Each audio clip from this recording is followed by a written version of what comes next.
الحمد لله رب العالمين، والصلاة والسلام على سيد الأنبياء والمرسلين وعلى آله وأصحابه أجمعين. أما بعد فأعوذ بالله من الشيطان الرجيم. بسم الله الرحمن الرحيم. ما كان محمد أبا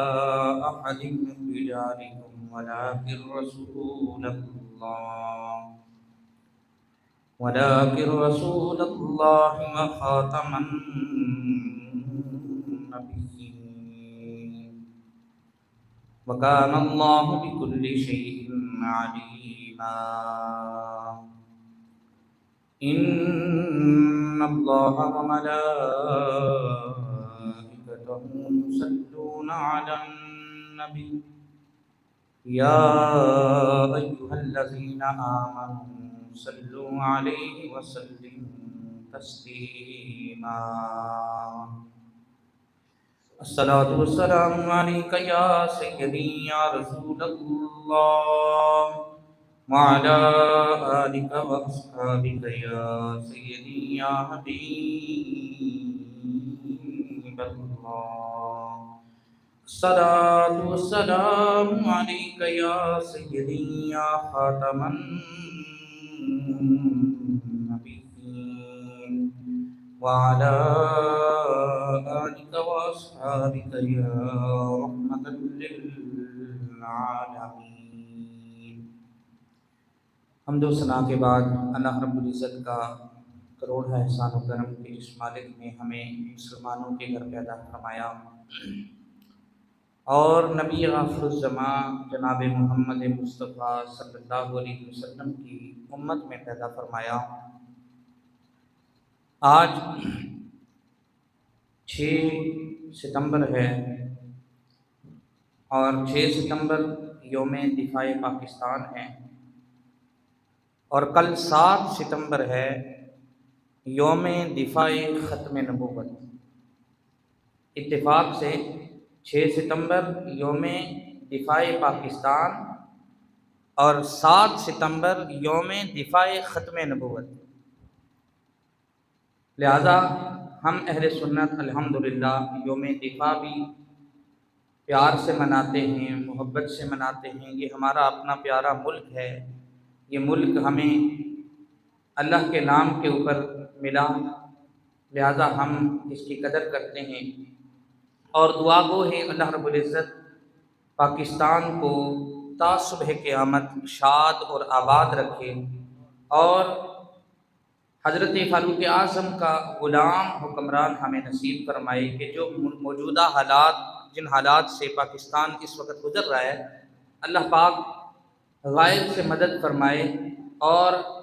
بالخصوص ہم جو رعایا ہے ہمیں بھی غیرت ایمانی نصیب فرمائے اور ہمیں اپنا حق حاصل کرنے کی ہمت اور توفیق عطا فرمائے. اللہ پاک پیارے ملک پاکستان کی حفاظت فرمائے. ختم نبوت یہ ہمارے ایمان کا حصہ ہے، لہذا اس کا انکار وہ تو حد کفر ہے. لہذا جس دن ختم نبوت کے اوپر پہرا دینے والے علماء کرام کی کاوشوں کی وجہ سے اللہ رب العزت نے ہمارے پیارے ملک پاکستان کو قادیانی مرزائیوں سے پاک کیا اور ان کو کافر قرار دیا، 7 ستمبر 1974 کو علماء کرام کی محنت سے اسمبلی کے فلور پر پاکستانی قانون کے مطابق قادیانی، مرزائی، احمدی جتنے بھی ان کے گروہ ہیں وہ سارے کے سارے غیر مسلم ان کو قرار دیا اور وہ بین ہو گئے. اب ان کی کتابیں بین ہیں، ان کی جتنی بھی چیزیں ہیں پروڈکٹ وہ ساری بین ہیں. یہ اللہ تبارک و تعالیٰ کا کرم ہے. تو آج یعنی کہ کل آنے والا جو کل ہے 7 ستمبر کو 50 سال اس فیصلے کو ہو گئے ہیں. تو پوری دنیا میں اور بالخصوص پورے پاکستان میں کل کے دن کو سیلیبریٹ کیا جا رہا ہے، منایا جا رہا ہے. اور وہ علماء کرام کے جنہوں نے محنتیں کی، جن کی کاوشوں سے علامہ شاہ احمد نورانی علیہ رحمہ ان کا نام سر فہرست آتا ہے کہ اس معاملے میں ان کی بڑی کاوشیں ہیں۔ اللہ پاک ان کی قبر کے اوپر رحمتوں کا نزول فرمائے۔ ان علماء کرام کی کاوشوں کی وجہ سے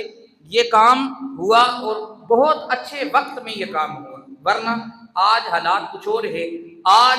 یہ کام ہونا بڑا مشکل تھا۔ ان علماء کرام کی محنتیں ہیں، اللہ پاک ان علماء کرام کی جو حیات ہیں اللہ ان کو سلامت رکھے، اور جو چلے گئے ہیں اللہ ان کی قبروں کے اوپر رحمتوں کا نزول فرمائے۔ تو 7 ستمبر 1974 کو پاکستانی پارلیمنٹ کے اندر قادیانیوں کو غیر مسلم ڈکلیئر کیا گیا، غیر مسلم قرار دیا گیا، اور پھر ان کی جتنی بھی مساجد ہیں، یعنی جو ان کی عبادت گاہیں ہیں، نہ وہ اس کا نام مسجد رکھ سکتے ہیں، نہ مسلمانوں کے نام کے اوپر وہ اپنا نام رکھ سکتے ہیں، نہ وہ اپنی کتابوں کی تشہیر کر سکتے ہیں۔ یہ ساری چیزیں بین قرار دی گئی۔ یہ ہمارے بچوں کو ان چیزوں کا علم ہونا چاہیے۔ آپ لوگ تو ماشاءاللہ جانتے ہیں، لیکن بچے جو ہے ان کو کیونکہ ان چیزوں کا علم نہیں ہے، تو لہٰذا ان کو پتہ ہونا چاہیے کہ آج 50 سال گزر چکے قادیانیوں کو غیر مسلم ڈکلیئر کیے ہوئے پاکستان میں۔ غیر مسلم تو وہ پہلے سے تھے،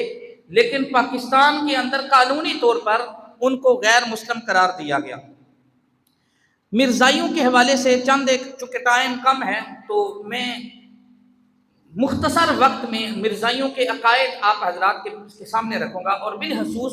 سوشل میڈیا کے ذریعے جو لوگ مجھے سن رہے ان سے گزارش کروں گا، ہماری جو نوجوان نسل ہے جو سوشل میڈیا کے ساتھ جن کا تعلق ہے، ان سے گزارش کروں گا کہ آپ آگے چل کر میں ان کے طریقہ واردات بھی عرض کروں گا کہ وہ کیسے جو ہے وہ ہمارے نوجوانوں کو ورگلاتے ہیں اور اسلام سے دور کرتے ہیں۔ لیکن صرف پہلے مرزا غلام احمد قادیانی کے چند عقائد، چونکہ ٹائم کم ہے، ورنہ اس کی بے حیائیوں سے کتابیں بھری پڑی ہیں۔ اس کی ایک کتاب جو بڑی مشہور ہے، جس کتاب کا نام ہے روحانی خزائن، روحانی خزائن مرزا کی کتاب ہے، اور اس کی بہت ساری جلدیں ہیں۔ اس کتاب کے اندر اس نے بڑی واہیاتیاں لکھی ہیں، اور اللہ تبارک و تعالیٰ کی گستاخی، انبیاء کرام کی گستاخیاں، اہل بیت اطہار کی، ازواج مطہرات کی، صحابہ کی، ہر شخصیت جتنی بھی جو اسلام کے جو شعار ہیں ان سب کی اس نے گستاخیاں لکھی ہیں۔ ان میں پہلا جو اس نے لکھا ہے وہ روحانی خزائن کتاب کا نام ہے، اور اس کی جلد نمبر 15 ہے، صفحہ نمبر 134 کے اوپر وہ لکھتا ہے کہ نعوذ باللہ، وہ یہ کہتا ہے کہ میں مسیح موعود ہوں۔ حضرت عیسیٰ علیہ السلام کے حوالے سے اس نے مختلف دعوے کیے۔ پہلے وہ مسلمان تھا، لیکن مسلمانوں سے مرتد ہو گیا، مسلمانوں سے پھر گیا مرتد ہو گیا، تو پھر اس نے کتابیں لکھی، اور اس کے اندر بے شمار اس کی غلاظتیں ہیں۔ اس میں سے اس نے ایک یہ لکھا کہ میں مسیح موعود ہوں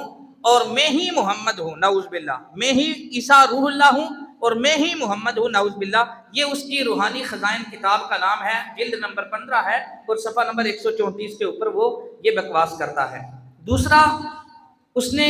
اسی کتاب کا جلد نمبر 18 ہے اور صفحہ نمبر 240، وہ لکھتا ہے کہ ابن مریم کے ذکر کو چھوڑو، اس سے بہتر، نعوذ باللہ، وہ اپنا کہتا ہے کہ اس سے بہتر مرزا غلام کا ذکر ہے، نعوذ باللہ، کہتا ہے ابن مریم کے ذکر کو چھوڑو، حضرت عیسیٰ علیہ السلام کے ذکر کو چھوڑ دو، اس سے بہتر، نعوذ باللہ، وہ کہتا ہے کہ میرا ذکر زیادہ بہتر ہے، لہذا میرا ذکر کرو۔ یہ حضرت عیسیٰ علیہ السلام کی توہین ہے، اور اوپر جو ہے وہ عیسیٰ موعود، اپنے آپ کو وہ کہتا ہے کہ میں مسیح موعود ہوں، نعوذ باللہ، اور میں ہی محمد ہوں، نعوذ باللہ۔ پھر اسی طرح اس کی کتاب جو مذکورہ کتاب ہے روحانی خزائن، اس کی جلد نمبر 22 صفحہ نمبر 521 کے اوپر وہ لکھتا ہے کہ تمام مشہور انبیاء کرام کے اس نے نام لیے، حضرت آدم علیہ السلام، حضرت ابراہیم، حضرت نوح، بے شمار انبیاء کرام علیہ السلام جو مشہور انبیاء ہیں، ان سب کے نام لے کر پھر اس کے بعد کہتا ہے کہ وہ سب میں ہوں، یعنی حضرت نوح علیہ السلام کے بارے میں قرآن کے اندر جو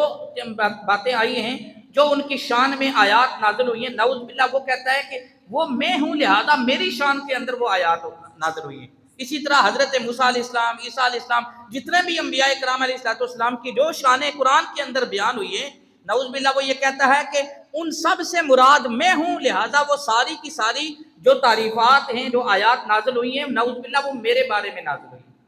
اب مجھے یہ بتائیں، جس آدمی کا یہ عقیدہ ہو کیا وہ مسلمان ہو سکتا ہے، مسلمان رہ سکتا ہے؟ لہذا وہ مرتد کافر ہو گیا۔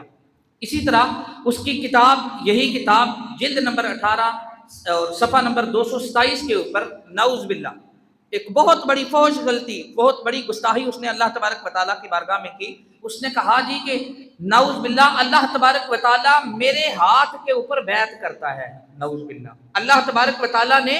میرے ہاتھ کے اوپر بیعت کی۔ یہ اس کی کتاب روحانی خزائن جلد نمبر 18 صفحہ نمبر 227 کے اوپر وہ لکھتا ہے۔ میں یہ حوالے اس لیے دے رہا ہوں کہ ہمارے وہ نوجوان کے جو ان کی باتیں سن کر ان کے بہکاوے میں آ جاتے ہیں، ان کو پتہ ہی نہیں ہے اصل ان کے عقائد کا۔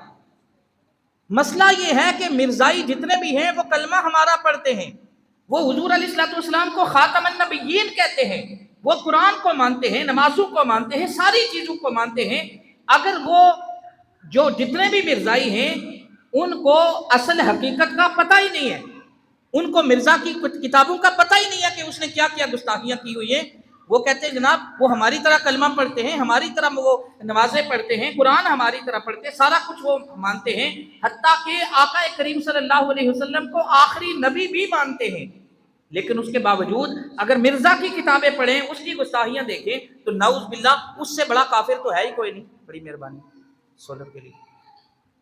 تو اس سے بڑا تو کافر تو ہے ہی کوئی نہیں ہے۔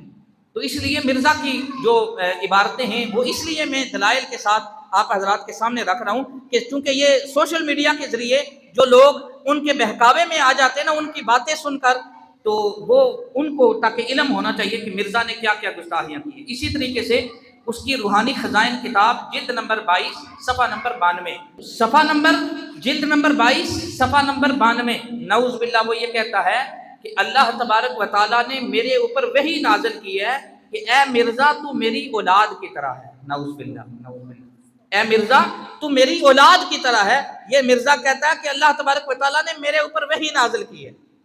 یہ اس کی گستاخیاں ہیں۔ پھر آقا کریم صلی اللہ علیہ وسلم کے حوالے سے سب سے بڑی بات یہ ہے کہ اس نے یہ لکھا ہے، اس کتاب کے اندر یہ لکھا ہے کہ جو شخص مجھے نہیں مانتا وہ سارے کے سارے کنجریوں کی اولاد ہیں، نعوذ باللہ۔ وہ کہتا ہے کہ جو لوگ مجھے نہیں مانتے وہ سارے کے سارے کنجریوں کی اولاد ہیں، یعنی کہ ان کے نزدیک جتنے بھی مرزائی ہیں، ان کے نزدیک آپ سب لوگ جتنے بھی مسلمان ہیں وہ سارے کے سارے نعوذ باللہ کنجریوں کی اولاد ہیں، جو لوگ اس کو نہیں مانتے۔ اس نے اپنی کتاب کے اندر لکھا ہے، کہتا ہے جو مجھے نہیں مانتا، جو میری کتاب کو نہیں مانتا، جو میرے لوگوں کو نہیں مانتا، وہ سارے کے سارے نعوذ باللہ کنجریوں کی اولاد ہیں۔ اور پھر اس کے علاوہ آقا کریم صلی اللہ علیہ وسلم کے حوالے سے نعوذ باللہ گستاخیاں ہیں، ازواج مطہرات کے حوالے سے، اہل بیت اطہار صحابہ اکرام کے حوالے سے، اور پھر نعوذ باللہ وہ وحی کے حوالے سے کہتا ہے کہ بہت دفعہ نعوذ باللہ وہ کہتا ہے جناب میرے اوپر وحی تو نازل ہوئی ہے لیکن اس کے اندر کوتاہی ہو گئی، نعوذ باللہ میں بھول گیا، یا اللہ تبارک و تعالیٰ بھول گیا، نعوذ باللہ۔ اس طرح کی عبارات اس کے اندر اس نے لکھی ہوئی ہیں۔ جیسا کہ ایک مثال میں دے دیتا ہوں کہ مرزا نے یہ پیشن گوئی ایک کی، اس نے کہا جی میرے ہاں ایک بیٹا پیدا ہوگا اور وہ بیٹا جو ہے وہ تمام انبیاء کرام علیہ السلام کے لیے چاند جیسا ہوگا، نعوذ باللہ۔ اس نے اپنے لیے ایک پیشن گوئی کی کہ میرا بیٹا پیدا ہوگا اور تمام انبیاء کے لیے وہ چاند کی طرح ہوگا، لیکن اس کی پیشن گوئی غلط ثابت ہوئی اور اس کے ہاں بیٹی پیدا ہو گئی۔ اب جب بیٹی پیدا ہوئی تو اس کے جو چاہنے والے تھے انہوں نے کہا کہ جناب آپ نے تو کہا تھا کہ بیٹا ہوگا، تو یہ تو بیٹی پیدا ہو گئی۔ تو وہ کہتا ہے جو اللہ تبارک و تعالیٰ نے نعوذ باللہ جو اللہ تعالیٰ نے میرے اوپر وحی نازل کی تھی اس کے اندر مجھے غلطی ہو گئی ہے، لہٰذا بیٹی ہو گئی ہے۔ اب کہتا ہے کہ اگلا جو بیٹا پیدا ہوگا وہ اس کی یہ خاصیت ہوگی، لیکن اگلا جو بیٹا پیدا ہوا وہ 2 ماہ کے بعد انتقال ہو گیا، وہ بھی جہنم واصل ہو گیا، فوت ہو گیا۔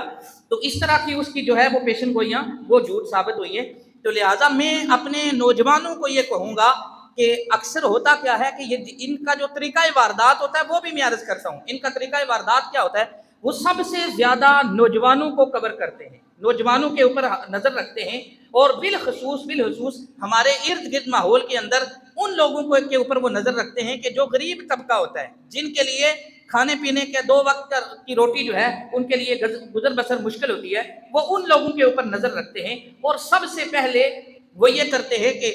ان کے گھروں تک تعلقات بڑھاتے ہیں اور ان کے گھروں کا تعلقات بڑھا کر پھر ان کو راشن مہیا کرتے ہیں، ان کو پیسہ دیتے ہیں۔ اب ظاہری بات ہے کہ اگر ایک بندے کے حالات مشکل سے گزر بسر ہو رہی ہو اور کوئی آدمی اس کو نہیں پتا کہ دینے والا کون ہے، وہ مسلمان ہے یا قادیانی ہے یا احمدی یا کون ہے، اب وہ دینے والا جو ہے وہ اس کو ہر مہینے راشن بھی دے رہا ہے، اس کی بچی کی شادی کے اندر بھی ہیلپ کروا رہا ہے، وہ ساری چیزیں کر رہا ہے، تو ایٹومیٹک یہ ایسی بات ہے کہ جس بندے کا ہمارے اوپر احسان ہو تو ہم اس کے ذرا احسان مند ہوتے ہیں۔ تو ان کا طریقہ واردات یہ ہوتا ہے کہ وہ جو ہے وہ ایسے لوگوں کو ڈھونڈتے ہیں، تلاش کرتے ہیں اور پھر ان کی ہیلپ کرتے ہیں، اور ان کی جب ہیلپ کرتے ہیں تو پھر آہستہ آہستہ ان کو اپنے قریب کر لیتے ہیں۔ پھر اگلا جو ان کا طریقہ واردات ہوتا ہے نوجوانوں کے لیے، بالخصوص نوجوانوں کے لیے، آپ توجہ ادھر رکھیں، بچوں کے لیے ان کا طریقہ واردات یہ ہوتا ہے کہ سب سے پہلے جب وہ نوجوان کے ساتھ گفتگو کرتے ہیں نا، آپ نے اگر کوئی معاشرے میں اگر کہیں پر ان کا آمنا سامنا ہو جائے تو آپ نے اپنا بچاؤ کیسے کرنا ہے، ان کے دلائل کا رد کیسے کرنا ہے، یہ آپ کو علم ہونا چاہیے۔ سب سے پہلے وہ جب گفتگو کرتے ہیں تو وہ سب سے پہلے جو ہمارے جو مختلف جو فرقے ہیں، ہمارے جو فروعی اختلافات ہیں نا، جیسے اہل سنت ہے، دیوبندی مسلک ہے، اہل تشیع ہے، یا اسی طرح جو ہے وہ اہل حدیث ہے، ان کے جو فروعی اختلافات ہیں ان کو ہائی لائٹ کرتے ہیں۔ ان کو وہ یہ کہتے ہیں جناب، سب سے پہلے وہ پوچھتے ہیں جناب آپ کا عقیدہ، آپ کون سے فرقے سے تعلق رکھتے ہیں۔ مثال کے طور پر آپ کہیں جی میں تو سنی ہوں، تو وہ اگلا بار کیا کرتے ہیں، وہ کہتے ہیں جناب آپ کو پتہ ہے کہ آپ کا ہی جو جس کو آپ مسلمان سمجھتے ہیں، دیوبندی مسلک ہے، شیعہ ہے، کوئی وہ تو آپ کو غیر مسلم کہتے ہیں، وہ تو آپ کے اوپر کفر کا فتویٰ لگاتے ہیں۔ اس چیز سے وہ فائدہ اٹھاتے ہیں۔ سب سے پہلا بار ان کا یہ ہوتا ہے کہ جو علماء کے فروعی اختلافات ہیں ان کو ہائی لائٹ کرتے ہیں، ان کو وہ کہتے ہیں جناب دیکھیں مسلمانوں کے اندر اپنے اپنے فرقے بنے ہوئے ہیں، لہٰذا جس طرح وہ ایک دوسرے کو کافر کہتے ہیں اور کافر سمجھتے ہیں، اسی طریقے سے ہم بھی مسلمان ہیں اور آپ کے علماء ہمیں بھی کافر کہتے ہیں۔ حالانکہ ایسی بات نہیں ہے، دیکھیں فروعی اختلافات تو ہر جگہ پہ ہیں، لیکن جو ہمارے بنیادی عقائد ہیں نا، بنیادی عقائد کے اوپر تو کسی کا کوئی اختلاف نہیں ہے نا۔ یعنی بنیادی عقائد کون کون سے ہیں؟ اللہ تبارک و تعالیٰ وحدہ لا شریک ہے، آقا کریم صلی اللہ علیہ وسلم آخری نبی ہیں، اور قیامت کے حوالے سے ہمارا جو عقیدہ ہے، فرشتوں کے حوالے سے، یہ سارے جو بنیادی عقائد ہیں یہ اہل سنت کا بھی وہی عقیدہ ہے، دیوبند کا بھی وہی عقیدہ ہے، شیعہ کا بھی، سارے مسلک کے بنیادی جتنے بھی عقائد ہیں وہ ایک ہیں۔ تو وہ فائدہ کس چیز کا اٹھاتے ہیں؟ فروعی اختلافات کا۔ تو فروعی اختلافات تو بے شمار ہیں، وہ ہر مذہب کے اندر ہیں، ہر فرقے کے اندر ہے، تو ان کو تو ہائی لائٹ نہیں کیا جا سکتا۔ تو ایک سب سے پہلے وہ یہ چیز لیتے ہیں، جب ایک نوجوان جو ہے جو دین سے دور ہوتا ہے، علماء سے دور ہوتا ہے، جب ان کی باتوں میں آ جاتا ہے تو پھر دوسرے نمبر کے اوپر وہ کہتے ہیں کہ جناب دیکھیں ہمارے پاکستان کے اندر ہمیں بین کیا گیا ہے اور ہماری کتابوں لٹریچر جو ہے وہ ہمارا شائع نہیں ہونے دیا جا رہا، تو جس کا نقصان کیا ہے کہ آپ کو حقیقت کا پتہ ہی نہیں ہے کہ عیسائی یہ مرزائی جو ہے وہ ہیں کیا۔ تو وہ نعوذ باللہ مثال کیا دیتے ہیں کہ جیسے آقا کریم اگر ہم حق پہ نہ ہوتے، وہ یہ کہتے ہیں اگر ہم حق پہ نہ ہوتے تو ہمارا اختلاف نہ کیا جاتا۔ کہتے ہیں نعوذ باللہ، دیکھیں حضور علیہ الصلوۃ والسلام حق کے اوپر تھے نا، لیکن مکہ کے اندر ان کا اختلاف ہوا، مکہ کے اپنے ان کے رشتہ داروں نے ان کا اختلاف کیا، لہٰذا یہ بنیاد اس بات کی ہے کہ جیسے نعوذ باللہ حضور علیہ الصلوۃ والسلام حق کے اوپر تھے اور ان کا اختلاف کیا گیا، ایسے ہی ہم بھی حق کے اوپر ہے۔ اگر ہم حق پہ نہ ہوتے تو پھر اس وقت پوری دنیا کے اندر ہمارا جو ہے نیٹ ورک ہے وہ کام نہ کر رہا ہوتا۔ پاکستان کے اندر اس لیے کام نہیں کر رہا ہمارا نیٹ ورک کہ چونکہ وہاں پہ بین کیا گیا ہے۔ تو یہ اس طرح کے دلائل ہیں جو ہمارے نوجوانوں کو یہ دلائل دے کر تو وہ ورگلاتے ہیں۔ پھر وہ کہتے ہیں جناب یہ دیکھیں حضرت عیسیٰ علیہ الصلوۃ والسلام، ہمارا یہ کیا عقیدہ ہے، بلکہ قرآن اور حدیث کے اندر ہے کہ حضرت عیسیٰ علیہ الصلوۃ والسلام آسمانوں پہ ہیں، اور قیامت جب قریب آئے گی تو حضرت عیسیٰ علیہ الصلوۃ والسلام واپس دنیا میں تشریف لائیں گے۔ وہ کہتے ہیں جناب حضرت عیسیٰ علیہ الصلوۃ والسلام آپ کا کیا عقیدہ ہے، یعنی نوجوان کو وہ سوال کرتے ہیں، کہتے ہیں جی آپ کا کیا عقیدہ ہے حضرت عیسیٰ علیہ الصلوۃ والسلام کے حوالے سے، کہ وہ زندہ ہیں یا فوت ہو گئے ہیں۔ تو ظاہر ہم تو یہی کہتے ہیں نا کہ جناب وہ آسمانوں کے اوپر ہیں اور آخر میں تشریف لائیں گے، قیامت جب قریب آئے گی تو دنیا میں تشریف لائیں گے۔ تو آگے سے وہ یہ کہتے ہیں جناب اگر حضرت عیسیٰ علیہ الصلوۃ والسلام واپس دنیا میں تشریف لائیں گے تو اگر حضور آپ یہ کہتے ہیں کہ حضور کے بعد کوئی دوسرا نبی نہیں آ سکتا تو پھر حضرت عیسیٰ علیہ الصلوۃ والسلام کیوں آئیں؟ اگر حضرت عیسیٰ علیہ الصلوۃ والسلام دنیا میں تشریف لائیں تو ختم نبوت کے اندر کوئی فرق نہیں آ سکتا، تو پھر مرزا غلام قادیانی اگر نبوت کا دعویٰ کر لے تو ختم نبوت کے اندر کیسے فرق آ سکتا ہے؟ یہ ان کا جو ہے وہ ایک ان کی دلیل ہے۔ لیکن حقیقت کیا ہے؟ حضرت عیسیٰ علیہ السلام ایسے نبی نہیں آئیں گے، ایسے امتی آئیں گے، حضور علیہ السلام کے امتی بن کر آئیں گے۔ پھر اگلا وہ ان کا جو وار ہوتا ہے وہ کہتے ہیں نہ مرزا غلام احمد قادیانی ہے وہ بھی امتی ہے، حضور کا امتی ہے، لیکن وہ اللہ تبارک و تعالیٰ کے اتنے قریب ہو گیا، حضور کے اتنے قریب ہو گیا کہ اللہ تبارک و تعالیٰ نے اس کو وحی عطا فرمائی اور اس کو نبوت عطا فرما دی۔ تو اس طرح کے ان کے جو دلائل ہوتے ہیں۔ تو اب ہمارا جو نوجوان ہے جو علماء سے دور ہوتا ہے، جو دین سے دور ہوتا ہے، علم سے دور ہوتا ہے، وہ پھر ان کے بہکاوے میں آ جاتا ہے، اور پھر آہستہ آہستہ آہستہ آہستہ وہ اس کو مال بھی دیتے ہیں، لڑکیوں کا جانسا بھی دیتے ہیں۔ نوجوان بالخصوص ہمارے جو یونیورسٹی کی جو بچیاں ہیں اور بچے ہیں وہ ان کی نظر میں ہوتے ہیں، اور وہاں پہ جا کر وہ ان کے اپنی جو یعنی کہ قادیانی جو لڑکیاں ہوتی ہیں وہ وہاں پہ ایڈمیشن لیتی ہیں اور لڑکوں کے ساتھ ان کی دوستی ہو جاتی ہے، اور پھر اس طریقے سے آہستہ آہستہ دوستانہ جو ہے وہ بڑھاتے ہیں، اور پھر آہستہ آہستہ ہمارے نوجوانوں کو باہر کا جانسا دے دیتے ہیں کہ ہم آپ کو باہر لے جائیں گے، ہم آپ کو پیسہ دیں گے، ہم آپ کی اس طرح ہیلپ کریں گے۔ تو اس طرح ہمارے نوجوان جو ہے وہ ان کے بہکاوے میں آ جاتے ہیں، جانسے میں آ جاتے ہیں۔ آپ سے گزارش ہے، میں گزارش کروں گا، اگر آپ اپنا ایمان بچانا چاہتے ہیں، حضور علیہ السلام نے فرمایا قرب قیامت اتنی ایسی مصائب و علام نازل ہوں گے جیسے بارش کے قطرے زمین کے اوپر اترتے ہیں۔ لہذا حضرات محترم یہ بڑا مشکل وقت ہے، اور آنے والا دن بہ دن قرب قیامت ہم قیامت کے قریب ہوتے جا رہے، اور یہ جو مختلف مسائل ہیں یہ بڑھتے جا رہے، لہذا اپنا ایمان بچانا بہت ضروری ہے۔ حضور علیہ السلام نے فرمایا ایک شخص صبح کو مسلمان ہوگا، شام کو کافر ہوگا، اور ایک ہے شام کو مسلمان ہوگا تو صبح کو کافر ہوگا۔ لہٰذا اپنے ایمان کو بچانے کی اشد ضرورت ہے۔ اور ایمان کیسے بچے گا؟ علماء کے قریب ہونے کی وجہ سے۔ میں نہیں کہتا کہ آپ میرے قریب ہوں، جو عالم دین آپ کو اچھا لگتا ہے نا، جس عالم دین کے اوپر آپ کو اعتماد ہے، آپ اس کے قریب ہو جائے۔ کوئی بھی ذہن کے اندر کوئی بھی مسئلہ پیدا ہو تو فوراً عالم دین سے رجوع کرے اور ان سے مسئلہ دریافت کرے، اور یقین جانے کہ جو لوگ علماء سے دور ہیں، جو لوگ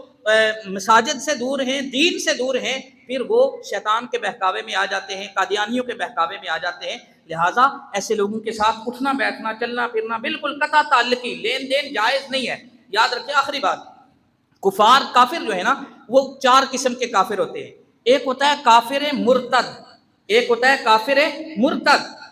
ہے کافر مشرک، ایک ہے کافر کتابی، اور ایک ہے کافر مجوسی۔ یہ 4 قسمیں ہیں کافر کی۔ اب جو کافر مرتد ہے نا، کافر مرتد کے ساتھ 2 چیزیں ہوتی ہیں، ایک ہوتا ہے معاملات اور ایک ہوتا ہے موالات۔ موالات کسے کہتے ہیں؟ دوستی یاری،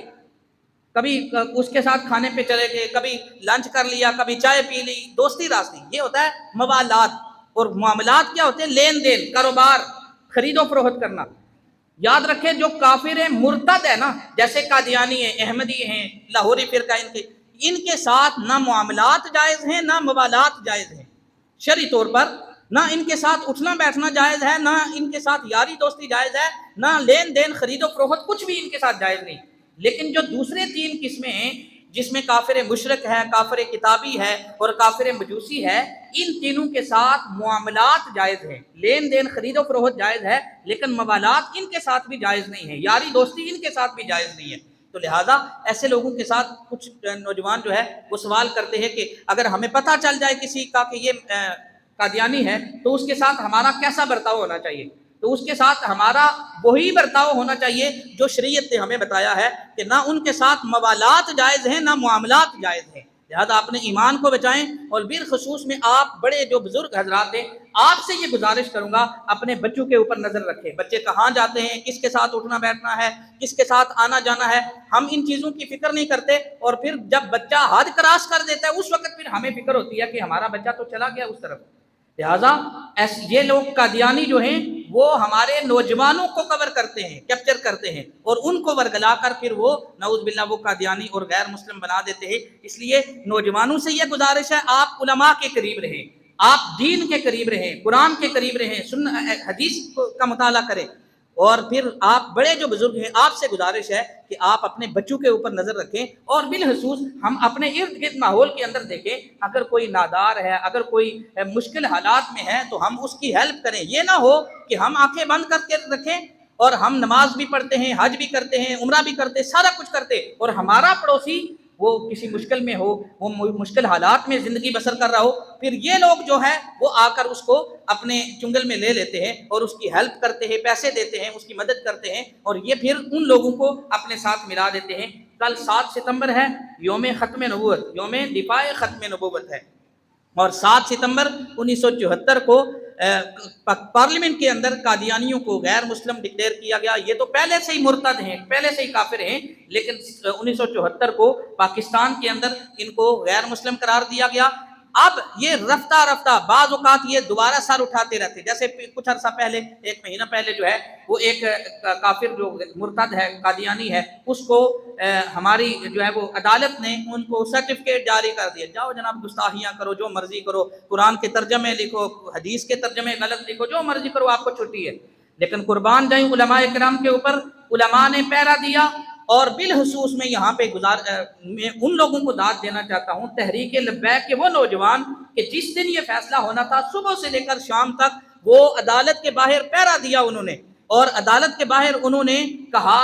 گورنمنٹ کو اور بالخصوص عدالت کو، یہ کہا کہ اگر آپ نے اس کے حق میں فیصلہ دیا تو پھر بعد میں ہمیں کوئی الزام نہ دیا جائے۔ تو ان لوگوں کو، ان علماء کرام کو میں سلام عقیدت پیش کرتا ہوں، تحریک لبیک کے وہ نوجوان کہ جنہوں نے اس دن وہاں پہ پہرا دیا، اور تحریک جو ختم نبوت کے حوالے سے جو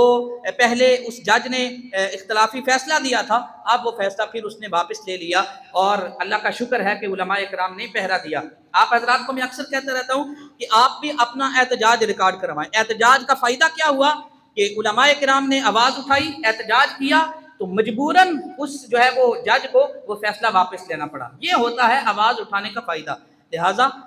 جو ہے وہ کبھی بھی کوئی اس طرح کا موقع آئے تو آپ حضرات نے ضرور اپنا کردار ادا کرنا ہے۔ اللہ تبارک و تعالیٰ کی بارگاہ میں دعا ہے، اللہ تعالیٰ ہمیں عمل کرنے کی توفیق عطا فرمائے۔